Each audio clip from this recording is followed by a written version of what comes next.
What's up, guys? So I just got home from work, about to eat some dinner, get some food. You know how I am about my food. I love my food, but figure it's nice outside.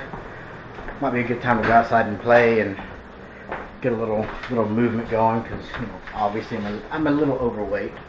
I'm good. Wait, hang on a second. Did you just say I was fat? Well, yeah, you are pretty fat. So this is how I like to play. Go outside, do a little bit of swordsmanship, play around with it. Martial arts is something I do on the side, just to keep myself entertained and keep a little bit of physical fitness up. Obviously, I'm not real good at it. I'm not a black belt or anything. I'm not a good swordsman either, so for you internet swordsmen out there, if you see something that doesn't look right, sorry. This is just how I do things. But I'm getting better. Chill. So let's go outside and have a little fun.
Alright, that's better. Got my little bit of exercise in. Time to get some food. So today I have some white rice and some pork chop stuff. We don't really have a name on it. It smells good, so it's just something we threw together. Looks like some gravy, bell peppers, onions, pork chop. Hell, I don't know. It's food and it smells good. My wife says it's good. She's a pretty good cook, so I'm going to eat it, and I'm going to enjoy it because that's what fat people do. So, but yeah, I like to get out in the yard every once in a while, swing my sword around. Obviously, I'm not the best. I'm not claiming to be. Just, it's something different for the channel. If y'all guys like that kind of stuff, I may throw some more stuff in there. I've got some other shooting videos, and I don't know that I'll put any more martial arts stuff out there, but if y'all guys want it, maybe I'll see what I can do. But let me get some food, and then we're going to get into today's topic. What's up, guys? I got some food in me. I'm happy. I'm actually in my kids' room right now because they're loud, and this is the only quiet space I can find in the entire house. But got some exciting news. Things are starting to pick up with the R3 project. I'm going to be ordering a lot of parts here soon. I haven't decided exactly which ones. I'm kind of torn between getting the headlights, actually all the lights, like the integrated tail light, turn signals, headlights, maybe the seat, or buying the fairings. I haven't really decided yet. I'm leaning more towards the lights since I gotta have those before I can put the fairings on anyway. But I'm just gonna see what all I can get, and we're gonna roll with it. I'm gonna get some videos out as soon as that stuff comes in. Still waiting on those parts from the dealership to come in. I thought they were supposed to be in this week. I haven't heard from the dealership. Maybe there's a delay. Hell, I don't know. And that's the hardest thing about this whole YouTube thing is I have a hard time coming up with topics that I can talk about and make interesting. And I find myself talking to the camera, and then I just get more, oh yeah, I'm just blah, blah, blah, blah. And hell, I start to get bored, and I know if I'm bored, y'all are bored. And that's not what I want. That's not why this is here. That sucks. Boring sucks. Fuck that. And there's one other thing that I wanted to address, and that is why this channel is named what it is.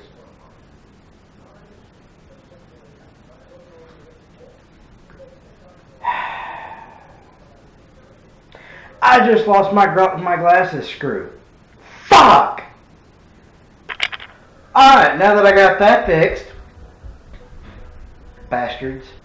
Anyway, I want to talk to you a little bit about why the channel is named what it is. Moto part is pretty self-explanatory. It's a motorcycle channel. Auto. The reason that comes into play is when I was in college, I was kicked back in my chair one day, feet up on the desk, kind of had my hands, you know, kind of up on my chest like that. And I used to have hair down at my shoulders. Big, long, wavy hair. And we'll run with that, yeah. But anyway, I miss it. So I was kicked back in my chair, had a big old bushy beard, the long hair. My teacher walks in, points at me, Otter. I'm like, what the hell is he talking about? So from that day forward, I became known as Otter. And the reason is because I looked like an otter sitting back there. And when I went into his office, he had a picture of an otter posted up on his board. And that stayed there until I left college. And that name has just stuck. So there's some people that still don't know my real name that I've known most of my adult life. They just refer to me as Otto. And that's where that came from. So the first thing is, are motorcycles dangerous? Yes. There is always risk in anything that you do, especially with a dangerous vehicle. So yeah, motorcycles are dangerous. But you can lower risk. You can never eliminate risk, but you can lower it and make it much more manageable. So in ways you can do that, well, there's two types of risk. The first type of risk is the type that you can control.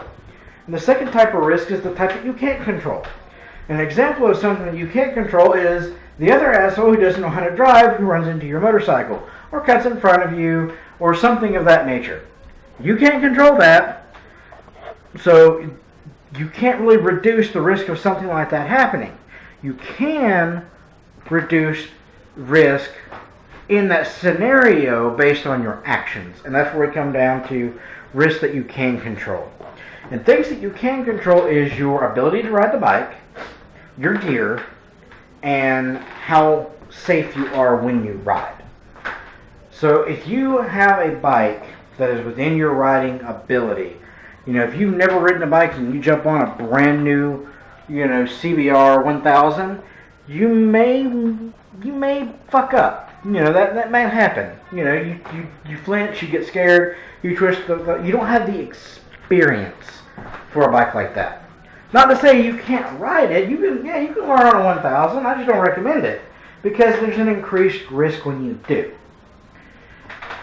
So by riding within your limits and not riding like an asshole, you reduce risk and you wear your gear.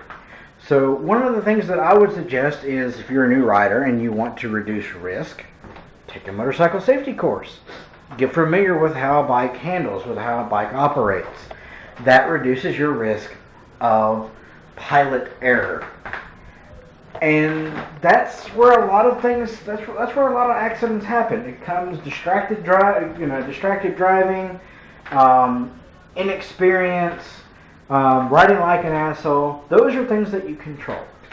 And these are things that your parents, if you're underage, are going to think about when you say, hey, I want to get a motorcycle. Especially if you want a crotch rocket. If you want a sport bike, they don't care if it's a 125. They're going to see sport bike. They're going to think fast. And they're going to think dead. That's what they're going to think. So it is the only chance you really have of convincing them that it's okay is to show them the data. Being informed is half the battle. Will it convince them? I don't know, maybe, maybe not. It's worth a shot though. What I suggest is get all your data together. Find the motorcycle safety courses, find the specs on the bike, find the gear that you'd like to have and why you want it, and then put it onto like a little presentation almost and say, hey, I want to take this course that will make me a safe rider on this bike, which is within my limits, and I want this gear, that way in case I do go down for something outside my control, there is a good chance I will survive. Will this tactic work? It might not. It depends on your parents. But this also goes for wives too, or husbands. I don't discriminate. Whatever, whatever. Whoever's having an issue, this could be a way to convince them. My wife wasn't crazy about me getting a bike either, but it was more of a, ask forgiveness than permission type of deal with me.